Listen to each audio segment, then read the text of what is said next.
یہ طالبان کون ہیں، کہاں سے آ گئے ہیں؟ کوئی 30 سال پہلے تو ان کا کوئی تذکرہ نہیں تھا۔ ہاں، افغانستان میں طالب علموں کو طالبان کہہ دیا جاتا تھا، اس پہلو سے تو وہ موجود تھے، لیکن طالبان ایک سیاسی یا عسکری قوت کی حیثیت سے کیسے منظر پر آئے، اس کے لیے ذرا سرسری سے آپ کو جائزہ لینا ہوگا افغانستان کی تاریخ کے پچھلے 30-35 سالوں کا۔ افغانستان میں آپ کو معلوم ہے کئی سو سال سے ایک بادشاہی نظام چل رہا تھا، اور اکثر و بیشتر بڑا اطمینان کے ساتھ چل رہا تھا، امن کے ساتھ چل رہا تھا۔ اگرچہ افغانستان کے جو دیہی علاقے تھے ان میں رہنے والوں کی جو اکثریت، عظیم اکثریت ہے، وہ بڑی شدید مذہبی انداز کی تھی، نماز، روزہ اور اس پردہ، حجاب، یہ ان کے کلچر میں شامل ہے۔ یوں سمجھیے کہ یہ مذہب ہونے کا پہلو بعد میں آتا ہے، ان کے کلچر کا جز ہے۔ لیکن یہ ہے کہ جو بڑے شہر تھے، خاص طور پر کابل، وہ پوری طرح ویسٹرنائز ہو چکا تھا بادشاہ کے نظام کے تحت۔ جب شاہ ظاہر شاہ آئے تھے ایک دفعہ پاکستان، ان کے ساتھ ان کی بیگم بھی تھی ملکہ،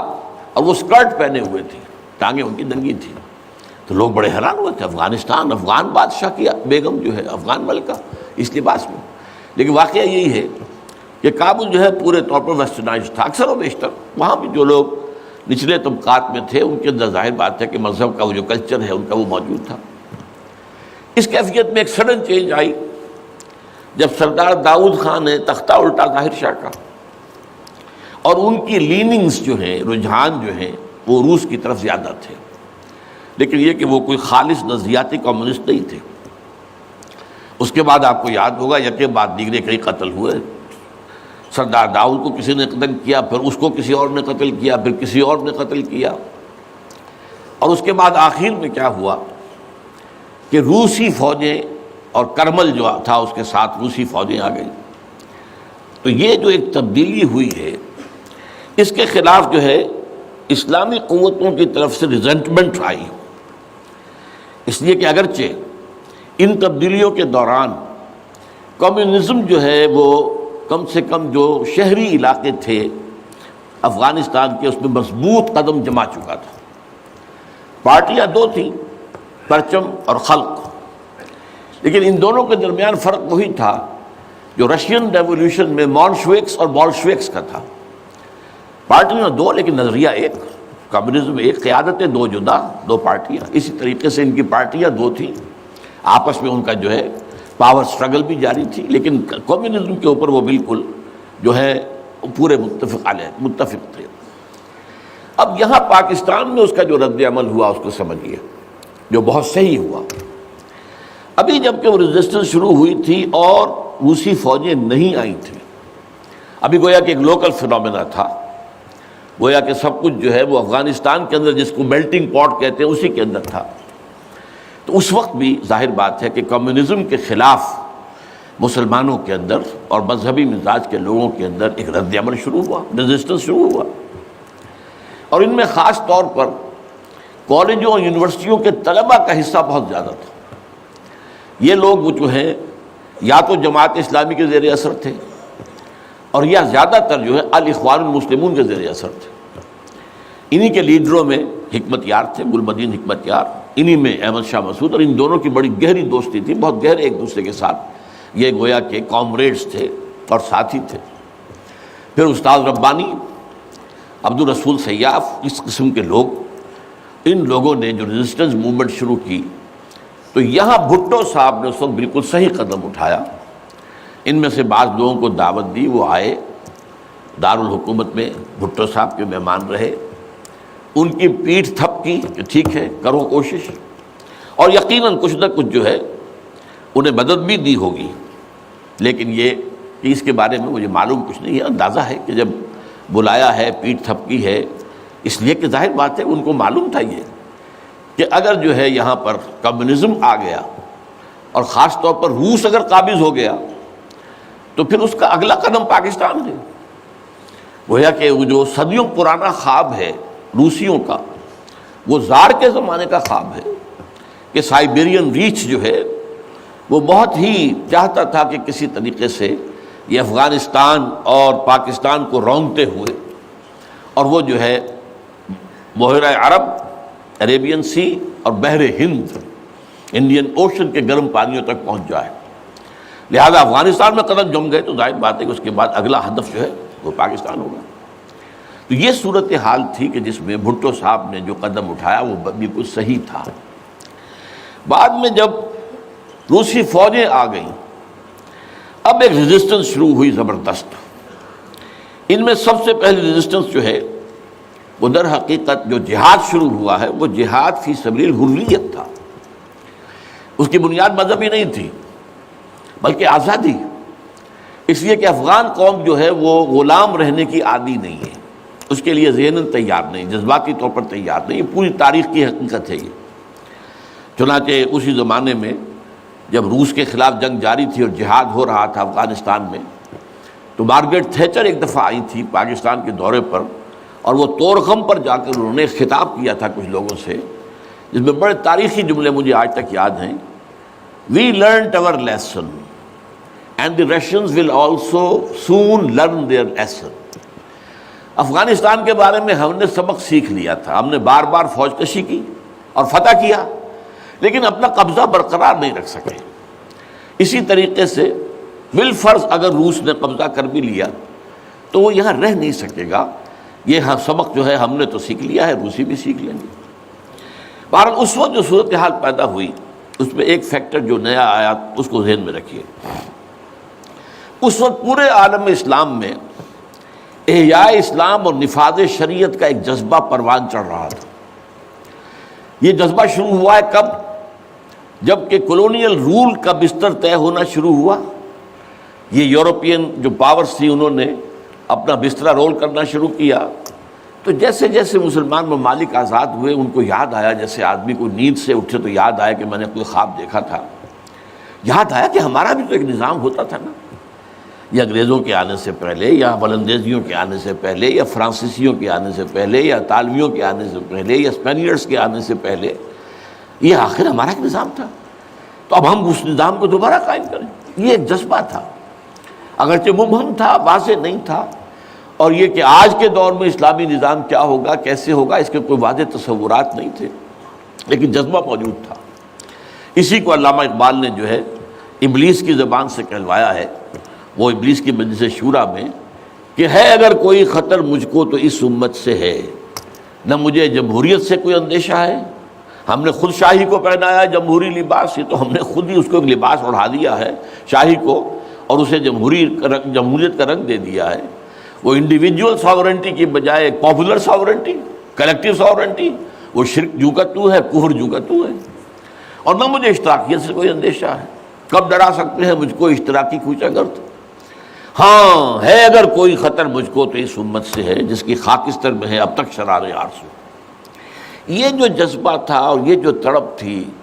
یہ اگرچہ پورے عالم اسلام میں تھی، لیکن کہیں بھی اس کی کوئی کامیابی کی صورت نظر نہیں آ رہی تھی، جذبہ موجود تھا۔ اس وقت ایسا ہوا کہ جہاد افغانستان کو ایک تو اس جذبے نے سپورٹ کیا، اور یہ جذبہ کھنچ کر آیا کہ شاید ہاں افغانستان کے اندر اب یہ کام عملاً ہو جائے گا۔ اس لیے پوری دنیا سے لوگ آئے، والنٹیئرز آئے، انہوں نے جانیں دی، انہوں نے وہاں پر محنتیں کی، اپنے کوئی انڈونیشیا سے چلا آ رہا ہے، کوئی برما سے چلا آ رہا ہے، کوئی فلسطین سے چلا آ رہا ہے، کوئی فلپائن سے چلا آ رہا ہے، کوئی تھائی لینڈ سے چلا آ رہا ہے، کوئی سعودی عرب سے چلا آ رہا ہے، کوئی مصر سے چلا آ رہا ہے، کوئی لیبیا سے چلا آ رہا ہے، کوئی چچنیا سے چلا آ رہا ہے، یہ سارے لوگ آئے وہاں، اس لیے کہ جذبہ یہ کہا گیا کہ یہ جہاد فی سبیل اللہ ہے۔ میں واضح کر چکا ہوں کہ میرے نزدیک وہ جہاد فی سبیل اللہ نہیں تھا۔ جہاد فی سبیل اللہ کی جو شرائط ہیں وہ یہ ہے کہ پہلے دعوت اور اس میں اتمام حجت، پھر جو دعوت کو قبول کرے انہیں منظم کرنا، ڈسپلن آرگنائزیشن میں لانا، ایک امیر کے تابع ہو کر اس سے بیعت کر کے، اور پھر یہ کہ ان کی تربیت، ان کا تزکیہ یہ ہو کہ دل میں سوائے اللہ کی رضا کے کوئی اور جذبہ باقی نہ رہ جائے۔ یہ مال و دولت دنیا یہ نہیں، کچھ نہیں، نہ حکومت نہ سیادت، صرف اللہ کی رضا، اور یہ کہ جذبہ اتنا ابھر آئے کہ تن من دھن حتیٰ کہ جان دینے کے لیے تیار ہو جائے۔ یہ ساری شرائط ہیں جہاد فی سبیل اللہ کی۔ ظاہر بات ہے کہ وہاں پر تو جو ایک دم حملہ ہو گیا اور روسی فوجی آ گئے تو نہ ان کاموں کا موقع تھا نہ اس کے لیے وقت تھا، وہ لوگ کھڑے ہو گئے۔ یہ جہاد فی سبیل الحریت تھا، آزادی کا جہاد، اور مسلمان جب آزادی کا جہاد کرتا ہے تو وہ بھی جہاد فی سبیل اللہ ہی کی ایک قسم ہے، جائز جہاد ہے، اس میں جان دینا بھی شہادت ہے، اگرچہ وہ جو ایک مثبت جہاد فی سبیل اللہ وہ تو ہمیں سیرت صحابہ اور سیرت النبی صلی اللہ علیہ وسلم میں اس کا پورا نقشہ ملتا ہے۔ بہرحال ایک تو یہ کہ وہ کشش ان کو کھینچ کر لائی، دوسری طرف امریکہ نے وہ یہ چاہتا تھا کہ اسے نظر آ گیا کہ روس سے ایک تو جو بڑا پرانا اکاؤنٹ ہے، یعنی یہ کہ جو ویتنام میں روسیوں کے ہاتھوں شکست کھائی تھی امریکہ نے اور بھاگا تھا وہاں سے، تو گویا کہ اس کا بدلہ لینے کا یہ سنہرا وقت آ گیا ہے، اس سے بھرپور فائدہ اٹھایا جائے، اور یہ کہ اگر ہو سکے تو شاید اس حد تک بھی ان کے خیال میں ہو کہ یو ایس ایس آر کو ختم کر دیا جائے۔ میرے خیال میں ایسا نہیں تھا، وہ یہ نہیں سمجھتے تھے کہ یو ایس ایس آر ختم ہو جائے گا، لیکن یہ کہ بہت کمزور ہو جائے گا اور یہ کہ اس کی بلیڈنگ ہو جائے گی۔ اس کے لیے اس نے اس جہاد کا غلغلہ دوسروں سے بڑھ کر، مسلمانوں سے بڑھ کر جو ہے دنیا میں بلند کیا، اور ان جہادی لیڈروں کا کردار بنایا پوری دنیا میں، ان کی شخصیت کی امیجز بنائی ہیں۔ احمد شاہ مسعود کو دی لائن آف پنشیر پوری دنیا کے اندر اس کے بارے میں جو ہے وہ دھاک بٹھائی گئی، تاکہ یہ لوگ زیادہ سے زیادہ لوگ آ جائیں، والنٹیئر مل جائیں۔ ہمارا آدمی تو کوئی نہیں مرے گا، ہم تو پیسے دیں گے اور ہتھیار دیں گے، مریں گے یہ مسلمان مریں گے، چاہے وہ افغان ہیں چاہے باہر سے آنے والے ہیں۔ تو وہ جو غلغلہ جہاد کا تھا، اور اس میں گویا کہ ایک طرح سے امریکہ کے اس ایجنڈے کو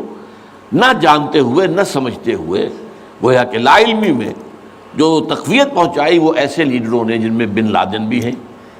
وہ جہاد کے لیے لوگوں کو کھینچ کر عالم مبارک سے لے کر آئے، ان میں عبداللہ ابن عزام بھی تھے شہید رحمۃ اللہ علیہ، انہی میں عمر عبد الرحمن ہے جس وقت امریکہ کی جیل میں پڑے ہوئے۔ یہ سب لوگ کیا تھے؟ جہاد کے نام پر دنیا سے لوگوں کو لے کر آ رہے تھے، اور اس میں گویا کہ نہ جانتے ہوئے ان نوئنگلی وہ امریکہ کے اعلی کار بن رہے تھے۔ بہرحال اس میں نتیجہ جو نکلا، مجاہدین جب مجاہدین کو فتح ہو گئی، ظاہر بات ہے اس میں دونوں فیکٹرز ان میں رکھیے، صرف مجاہدین کی سرفروشی اور جاں فشانی نہیں، امریکہ کے ہتھیار نے یقیناً اس میں ایک بڑا ڈیسائسو رول پلے کیا، خصوصاً تازہ ترین ہتھیار اسٹنگر میزائل جسے دنیا جانتی نہیں تھی وہ دے دیا، اور اصل میں جو روسی فوج جو ہے دل برداشتہ ہو کر بھاگی ہے اس میں اسٹنگر میزائل کا بہت بڑا دخل تھا، کیونکہ ان کا سب سے بڑا ہتھیار تھا جو وہ گن شپ ہیلی کاپٹرز لے کر آتے تھے، اور وہ ظاہر بات ہے جہاں پہاڑوں کے اوپر بھی مورچے لگائے ہوئے تھے وہاں ظاہر بات ہے ٹینک تو نہیں پہنچ سکتے تھے، کوئی اور بمباری وہاں کرنا مشکل تھی، تو یہ گن شپ بڑے جہازوں سے بہت نیچے آ کر بمباری بھی ممکن نہیں تھی، تو گن شپ ہیلی کاپٹر سے جو بمباری وہ کرتے تھے، فائرنگ کرتے تھے، وہ ان کا سب سے بڑا ہتھیار تھا، اور اس کو بالکل ختم کر کے رکھ دیا اسٹنگر میزائل نے، کہ میزائل آپ نے داغا ہے تو وہ یہ نہیں ہے کہ ہدف سے اگر نہ لگے ہدف پر تو ادھر ادھر ہو جائے گا، نہیں، جدھر وہ ہدف جائے گا اس کا پیچھا کرے گا، اس کے پیچھے پیچھے جائے گا، جدھر وہ مڑے گا ادھر وہ مڑ جائے گا، دور مال کفر ہے سو دار، جیسے وہ کفر جو ہے جو رخ موڑ لے تم بھی رخ موڑ لو، اور وہ تباہ کر دیتا تھا گن شپ۔ تو یہ بہرحال جو بھی شکست ہوئی روس کو اور وہاں سے من چلا گیا، تو اس کے بعد امریکہ بھی فوری طور پر وہاں سے غائب ہو گیا۔ اس نے مجاہدین کے اندر گروپ بندی، باہمی کشاکش، یہاں تک کہ باہمی دشمنی کے بھی بیج بو دیے تھے، اور اس میں آئی ایس آئی بھی رول اس نے پلے کیا ہے۔ آئی ایس آئی یہ چاہتی تھی کہ یہاں کوئی ایک مضبوط ایسی حکومت نہ بن جائے کہ جو ہمارے پھر کنٹرول میں نہ رہے، لہذا آئی ایس آئی والوں کا جو بھی رول ہوگا نیتی سے پاکستان کے لیے، لیکن یہ مجھ سے ایک مجاہدین لیڈرز میں سے ایک صاحب نے خود کہا کہ ہمیں لڑوایا آئی ایس آئی نے، میں نہیں کہہ سکتا کتنی اس میں درستی ہے اور کتنی غلطی ہے، لیکن امریکہ نے یہ کیا کہ لڑا کر ان کو بجائے اس کے کہ کوئی حکومت وہاں قائم کرواتا اور آرام کے ساتھ وہاں سے رخصت ہوتا، اس حکومت کو مستحکم کر کے، جیسے کہ وہ اپنا سر توڑ زور لگا رہا ہے عراق کے اندر کہ یہاں کوئی حکومت جو ہے وہ قائم ہو جائے، مستحکم ہو جائے، پھر یہاں سے ہم رفتہ رفتہ نکلے، وہ فوراً بھاگے، آپس میں وہ جو ہے دشمنی کے بیج بو کر۔ نتیجہ کیا نکلا؟ وہ جہاد فی سبیل اللہ فساد فی سبیل اللہ بدل گیا۔ وہ تباہی آئی ہے افغانستان پر جو پہلے نہیں آئی تھی، روسیوں کے ہاتھوں نہیں آئی تھی، خاص طور پر کابل میں اصل تباہی و بربادی جو خانہ جنگی سے آئی ہے۔ اور اس کا ایک اور نتیجہ یہ نکلا کہ مختلف علاقوں میں وار لارڈز نے اپنی چھوٹی چھوٹی حکومتیں ریاستیں قائم کر لی۔ وار لارڈز، ہتھیار ان کے پاس ہیں، اور وہ ہتھیار جو ہیں اس جنگ کے اندر امریکہ کے دیے ہوئے ان کے پاس بہت کافی جو ہے ابھی موجود تھے، ان کا اسلحہ خانہ تھا، تو اپنے علاقے معین کر لیے۔ اور وہاں یہ ہے کہ انہوں نے ٹیکس لینے شروع کی، جگہ ٹیکس، جو بھی گاڑی گزرے، بس گزرے، کوئی منی بس گزرے، کوئی ٹیکسی گزرے، ٹیکس دو۔ یہاں سے نکل کر اگلے میں گئے تو وہاں پھر ٹیکس دو، وہاں سے نکل کر اگلے کوئی وار لارڈ کا علاقہ آ گیا وہاں ٹیکس دو۔ اور نہ صرف یہ کہ ٹیکس، بلکہ وہ یہ بھی کہا جاتا ہے کہ وہ خوبصورت عورتوں کو بھی اتار لیتے تھے اور خوبصورت لڑکوں کو بھی اتار لیتے تھے۔ یہ جو صورتحال تھی، اس سے افغان لوگوں کا کہ ناک میں دم آ گیا، سخت پریشان ہو گئے۔ اچھا، یہ جو میں نے کہا ہے کہ یہ امریکہ نے جو مجاہدین کی قیادت تھی اسے آپس میں لڑا کر پھر یہاں سے بھاگ جانے کے اندر آفیت سمجھی، اس کی وجہ یہ تھی امریکہ کو اندیشہ تھا کہ یہ لوگ پڑھے لکھے جدید تعلیم یافتہ ہیں، یہ انجینئرز ہیں، گلبدین حکمت یار، احمد شاہ مسعود، استاد ربانی بڑے عالم ہیں، فاضل ہیں، عبدالرسول سیاب الازہر کے پڑھے ہوئے تھے، اسی طریقے سے صبغت اللہ جو ہیں وہ بھی بڑے عالم آدمی تھے اور پڑھے لکھے آدمی تھے، جدید تعلیم یافتہ بھی اور قدیم تعلیم یافتہ بھی۔ تو اس اعتبار سے انہیں اندیشہ تھا ان لوگوں کی حکومت بن گئی اگر تو یہ ایک ماڈرن اسلامک اسٹیٹ بنا دیں گے، اور یہ وہ شے ہے جو ہمارے لیے سب سے زیادہ خطرناک، سب سے زیادہ ناپسندیدہ معاملہ ہوگا، اس لیے کہ اگر واقعتاً ایک ماڈرن اسلامک اسٹیٹ وجود میں آ گئی تو ہمارے نظام کا خاتمہ ہو جائے۔ وہ تو یہ کہ سورج طلوع ہوتا ہے تو تاریکی تو جائے گی، رات کو تو جانا ہی جانا ہے، وہ تو جب تک سورج طلوع نہیں ہوتا رات کی تاریکی ہے، یہ انہیں اندازہ تھا خوب۔ بہرحال اس لیے انہوں نے خاص طور پر ان کو آپس میں لڑایا بھی۔ اس کے بعد یہ ہے کہ جب افغانستان کے لوگوں کے ناک میں دم آ گیا تو اب یہ ایک مرد مجاہد ملا عمر کھڑا ہوا، وہ کوئی بڑا عالم دین نہیں بلکہ پوری طرح جو ہے وہ تعلیم یافتہ بھی نہیں ہے عربی مدارس وغیرہ سے، اور ان کے ساتھ عربی مدارس کے طلباء طالبان وہ کچھ کھڑے ہو گئے، کمر کس لی کہ اب یہاں کسی طرح امن قائم کیا جائے۔ یہ پکار ایسی تھی کہ جو گویا کہ افغانوں کے دل کی پکار تھی، تنگ آئے ہوئے تھے ان وار لارڈ سے اور ان کے مظالم سے اور ان کے استحصال سے، لہذا وہ جہاں گئے ان کا استقبال ہوا۔ بہت سے لوگوں نے اپنے ہتھیار ان کے حوالے کر دیے، یہاں تک کہ گلبدین حکمت یار جو بالکل کابل کے پاس پڑا ہوا تھا اپنی فوجیں لے کر، اور گویا کہ وہ کسی فائنل اسالٹ کی تیاری میں تھا، جب یہ آئے ہیں تو اس نے راستہ دے دیا اور خود پیچھے ہٹ گیا۔ اس طریقے سے یوں سمجھیے کہ در حقیقت افغانستان میں ان طالبان کی حکومت جو ہے یہ گاڈ گیون ہے۔ وہ جو ایک شعر ہے کہ خود بخود تیار ہے پکے ہوئے پھل کی طرح، دیکھیے گرتا ہے آخر کس کی جھولی میں فرنگ۔ تو یہ حالات نے اس درجے صورت اختیار کر لی تھی کہ یہ طالبان کو کوئی ریزسٹنس نہیں ملی اور ان کی جو ہے ایک حکومت قائم ہو گئی، بلکہ یہ گویا کہ اللہ تعالیٰ کی جو ہے حکمت کا ایک ظہور ہوا ہے۔ اس میں امریکہ نے اور امریکہ کے کہنے پر پاکستان نے، سعودی عرب نے، امارات نے طالبان کو سپورٹ کیا۔ بے نظیر کی حکومت تھی، کہاں بے نظیر جیسے سیکولر ذہن کی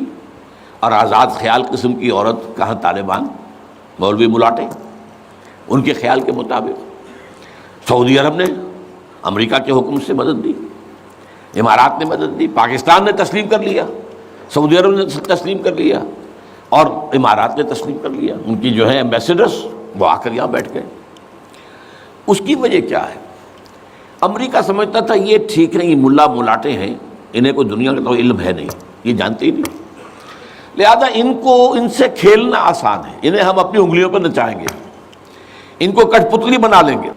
اس پہلو سے انہوں نے کہا کہ یہ اچھا ہے، یہ لوگ اگر آ جائیں تو ٹھیک ہے، وہ خطرہ نہیں ہے کہ یہاں کوئی ایک ایسا اسلامی نظام سامنے آ جائے جو جدید دنیا کے تمام تصورات و تقاضوں کو بھی پورا کرتا ہو اور کتاب و سنت کے تقاضوں کو بھی پورا کرتا ہو، اس کا کوئی اندیشہ نہیں ہے، لہذا انہیں مدد دی۔ لیکن ہوا کیا؟ دو کام ایسے ہوئے ہیں کہ ایک تو افغانستان کے 90% علاقے پر قبضہ جو ہوا تو امن، کلی امن، چوری ختم، ڈکیتی ختم، زنا بالجبر ختم، زنا ختم، تو اب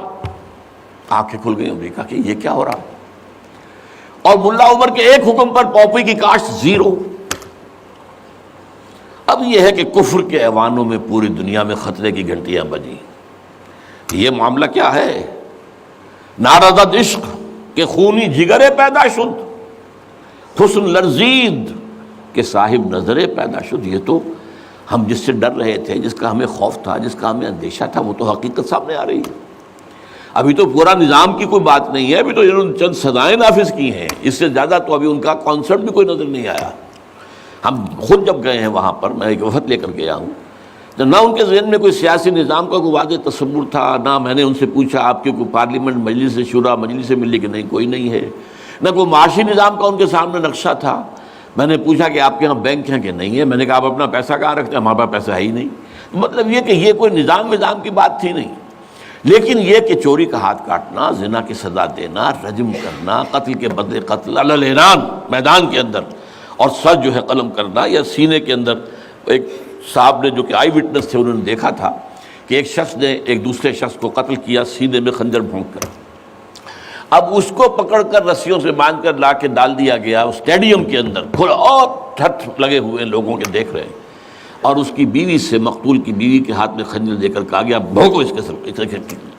کے سینے کے اندر، اس نے کیا۔ اب یہ جو مناظر ہیں ان کو دیکھنے کے بعد کیا کہیں کوئی جرم رہ جائے گا؟ جیسے کہ اس سے پہلے بھی تھا معاملہ دنیا کے سامنے کہ سعودی عرب جو ہے وہ کرائم فری ایک معاشرہ بن گیا تھا جب سے وہاں پر اسلامی جو حدود اور تعزیرات نافذ ہوئی۔ یہ معاملہ انہوں نے دیکھ لیا کہ یہ تو ہو گیا، تو اس اعتبار سے ان کو جو ہے اب بڑی شدید خطرے کی بات ہوئی۔ البتہ یہ ضرور نوٹ کر لیجئے کہ اس ابتدائی عرصے میں طالبان سے کچھ غلطیاں بھی ہوئیں۔ پہلی بات تو یہ کہ نہ ان کی کوئی تعلیم ہوئی تھی، نہ تربیت ہوئی تھی، نہ تنظیم ہوئی تھی، نہ کوئی ڈسپلن قائم تھا، یہ تو موب تھا، لہذا ان سے بڑی بڑی غلطیاں ہوئیں۔ مثلا مزار شریف میں ایران کے سفارت خانے پر حملہ کیا، سفارتکاروں کو قتل کر دیا۔ پھر یہ کہ ان کے اندر مذہبی شدت پسندی بہت تھی، کٹر حنفیت، اور اس کے اندر کچھ نہ کچھ تشدد کا ایلیمنٹ بھی۔ ظاہر بات ہے ان عام لوگوں کے، ان پڑھ لوگ، اب ان کے ذہن میں جو چیزیں تھیں، داڑھی جو ہے سنت موقدہ ہے، نہیں رکھتا اس کو سزا دو، اور حجام جو ہے اس کا سر قلم کر دو اگر وہ شیونگ کرتا ہے تو۔ اسی طریقے سے پردے کا شدت کے ساتھ نفاذ کیا گیا، عورتیں باہر کیوں نکلیں، اپنے گھروں میں رہو، یا یہ کہ پورا برقع لے کر نکلو، جو بھی آپ کے ہاں دنیا بھر میں شٹل کاک جس کو کہتے ہیں وہ جو ایک خیمے کی شکل میں ہوتا ہے تو وہ لے لو۔ تو اس حوالے سے تشدد پسندی بھی ہوئی ہے، اور کچھ غلطیاں بھی ہوئی ہیں، کچھ زیادتیاں بھی ہوئی ہیں، اور کچھ انتہائی تنگ نظر مذہبیت بھی ہوا۔ یہ حقائق ہیں جو ہمیں ماننے پڑیں گے۔ اب جب پوری دنیا کے اندر یہ ایک خطرے کی گھنٹیاں بج گئیں عالم کفر کے اندر کہ نارضت عشق کہ خونی جگر پیدا شد، وہ تو آ گیا، خونی جگر رکھنے والا وہ تو سامنے آ گیا، وہ خطرہ جس سے ہم ڈر رہے تھے، کانپ رہے تھے۔ اس لیے کہ آپ کو معلوم ہے کہ جب USSR کا خاتمہ ہوا ہے اور اس کے بعد جو ہے نیٹو کو اثر نو آرگنائز کرنے کی باتیں شروع ہوئیں، توسیع کی شروع ہوئی، تو کسی سے نے پوچھا نیٹو چیف سے، گورنر ان چیف سے، کہ اب آپ کس کے لیے، آپ کا جو دشمن تھا جس کے لیے آپ نے سارے دھندے بنائے تھے، سیٹو بھی تھا، سینٹو بھی تھا، اور نیٹو بھی تھا، اور سب سے بڑا معاملہ نیٹو کا تھا، تو اب تو تمہارا وہ دشمن ختم ہو گیا، تمہارے سامنے، تمہارے گھٹنوں، تمہارے قدموں میں پڑا ہوا ہے، تم سے مدد کی بھیک مانگ رہا ہے، تو تمہیں کیا خوف ہے؟ تو انہوں نے کہا ہمیں اب اسلامک فنڈامنٹلزم کا خطرہ ہے۔ اس کے لیے گویا کہ they started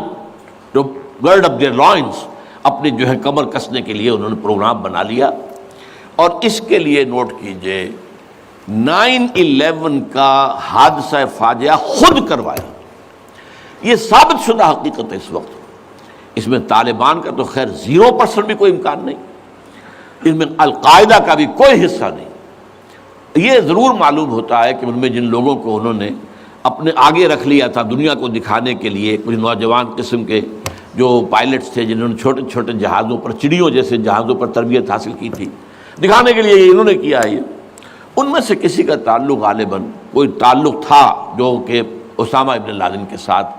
جس پر کہ ان کو اس نے یہ کہہ دیا تھا کہ عنقریب ایک بہت بڑا واقعہ ہوگا، بس اس حد تک بات صحیح ہے، باقی قطعاً کوئی نہ اسامہ ابن لادن کا حصہ۔ یہ کروایا موساد نے، نیو کونز نے، CIA نے۔ کیوں کروایا؟ اس لیے کہ ان کے سامنے اب افغانستان کے اندر ایک بہت بڑی فوج کشی کرنے کے لیے ایک بہت بڑی طاقت کی ضرورت ہے، اور یہ بہت بڑی طاقت جو ہے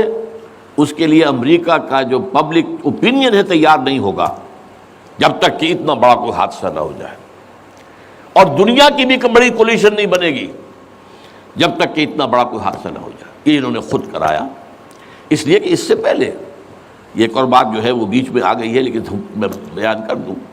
کہ یہ تو 90s کے اندر، لیٹ 90s میں بات ہو گئی تھی کہ امریکہ میں جو ٹاپ کے تھنک ٹینکس تھے وہ سوچ رہے تھے کہ 21ویں صدی میں امریکہ اس گلوب کی سپریم سپر پاور کیسے رہے، اپنی اس پوزیشن کو جو حاصل ہو گئی اس وقت اور بھی مضبوط کرے۔ ابھی رشیا اور چائنا تو اس کے دائرہ اقتدار سے باہر ہے، ابھی بھارت بھی تقریباً باہر ہے، لیکن آگے بڑھا کر گلوبل پوری طرح، اور کیسے ہو یہ کہ اسے برقرار کیسے رکھے۔ تو اس پر ان کے تھنک ٹینکس تھے، اور اسی پر ان کا ایک مقالہ شائع ہوا تھا، امریکہ نیڈز اے پرل ہاربر۔ امریکہ کو ایک پرل ہاربر جیسے واقعے کی ضرورت ہے۔ اب یہ تاریخی بات سمجھ لیجئے، امریکہ دوسری عالمگیر جنگ تک، سیکنڈ ورلڈ وار تک انٹرنیشنل معاملات میں کبھی آیا ہی نہیں تھا۔ وہ تو بڑے آرام سے تھا، دو اوشنز کے درمیان، ادھر اٹلانٹک ہے ادھر پیسیفک ہے، ظاہر بات ہے کہ ان قریب کوئی دشمن ہے ہی نہیں، لہذا اسے تو اپنا معیار زندگی بہتر بناؤ، اپنے حالات بہتر بناؤ، اپنے انوائرمنٹس بہتر بناؤ، اپنا یہ کرو اپنا وہ کرو، بس۔ سیکنڈ ورلڈ وار میں بڑی شدید ضرورت پیدا ہوئی الائز کو، جب جرمنی اور جاپان جو ہے بھرکس نکال رہے تھے کہ کسی طرح امریکہ کو آمادہ کیا جائے۔ چرچل بھی گیا، اس نے بھی خوشامدیں کی، یہ بھی کہا جان لو اگر ہم ختم ہو گئے تو نیکسٹ باری تمہاری ہوگی، پھر یہ نازی جو ہے تمہیں چھوڑیں گے نہیں۔ پھر بھی وہاں کی پبلک اوپینین جو ہے موبلائز ہونے کو تیار نہیں تھی۔ اب اس کے اوپر ایک کام یہ ہو گیا، جاپانیوں نے بہت بڑا بلنڈر کیا، پرل ہاربر پر، ایک بہت دور دراز کی وہ بندرگاہ تھی جہاں امریکہ کا ایک بہت بڑا جو نیوی کا بیس تھا، اچانک اس پر حملہ کیا، بے شمار ان کے جہاز جو ہے غرق کر دیے، بے شمار لوگ مارے گئے، اور بے شمار لوگ جو ہیں وہ زخمی ہوئے یا یہ کہ معذور ہوئے۔ اس پر غصہ چڑھا ہے امریکہ کو، اور وہ سویا ہوا شیر جاگا ہے، اور اس پر پھر وہ سیکنڈ ورلڈ وار میں آیا میدان میں، اور ظاہر بات ہے کہ جرمنی کو شکست اسی نے دی ہے، اور یہ ہے کہ اسی کی فوجیں تھی کہ جو اتری ہیں نارمنڈی کے ساحل کے اوپر، اور اس کے بعد جو ہے پاسا پلٹا جنگ کا۔ تو اس اعتبار سے یہ خیال کیا گیا کہ کوئی نہ کوئی پرل ہاربر جیسا حادثہ اگر نہیں ہوگا تو امریکن پبلک اوپینین نہیں کھڑی ہوگی، نہ وہ خرچ جو ہے وہ اس کے لیے منظوری دینے کو تیار ہوں گے۔ آخر billions and billions and billions کا معاملہ ہوتا ہے، یہ کوئی ملینز کا تو نہیں ہوتا، لہذا اس کے لیے ظاہر بات ہے کہ وہ کانگریس اور سینیٹ اور یہ سب جو ہے یہ اگر اس کے لیے منظوری دیں تبھی تو ہوگا نا۔ تو امریکہ نیڈ سے پرل ہاربر، یہ بات ذہن میں رکھیے، اس لیے انہوں نے خود وہ پرل ہاربر امریکہ میں کرایا، اور اس میں پھر پوری دنیا میں دہشت گردی کا خطرہ اور دہشت کا خوف، اور سب سے بڑھ کر امریکہ میں جو سیکیورٹی میجرز لیے گئے ہیں امریکہ میں، ان کا آپ تصور نہیں کرتے، بلینز اور بلینز آف ڈالرز جو ایک شخص کی طرح سے لی جا رہی ہے۔ فون ٹیپ کرنے کی بھی اجازت دے دی گئی، جو امریکہ میں نہیں تھا۔ وہاں جو پرسنل آزادیاں تھیں، انفرادی آزادیاں، ان کا بڑا چرچا تھا، وہ تو ان کا بڑا چیمپئن تھا، لیکن یہ کہ سارا جو ہے ان کی پرائیویسی کا بھی بیڑا غرق، ان کا یہ سب کچھ، ان کے اوپر پابندیاں، اور جو کچھ بھی باہر سے آنے والے ہیں ان کا جس طریقے سے وہ اپنے ایئرپورٹس کے اوپر جو ہے تقریباً نیم برہنہ کر کے ان کی جو ہے تلاشی لینا، یہ سارا کچھ، اور اس پر جو انہوں نے اپنے پورا نظام بنایا انٹیلیجنس کا اور معلومات پہنچانے کا، اس کے اوپر ان کا بے شمار خرچ ہوا۔ بہرحال اس میں عیسائیوں کی صلیبی جنگ کا جذبہ بھی شامل کر دیا گیا۔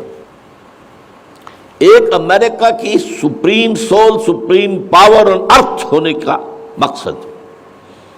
نمبر 2، صلیبی جنگ کا جذبہ سویا ہوا، اسے بھی جگایا۔ یہ بش نے بھی کہا تھا،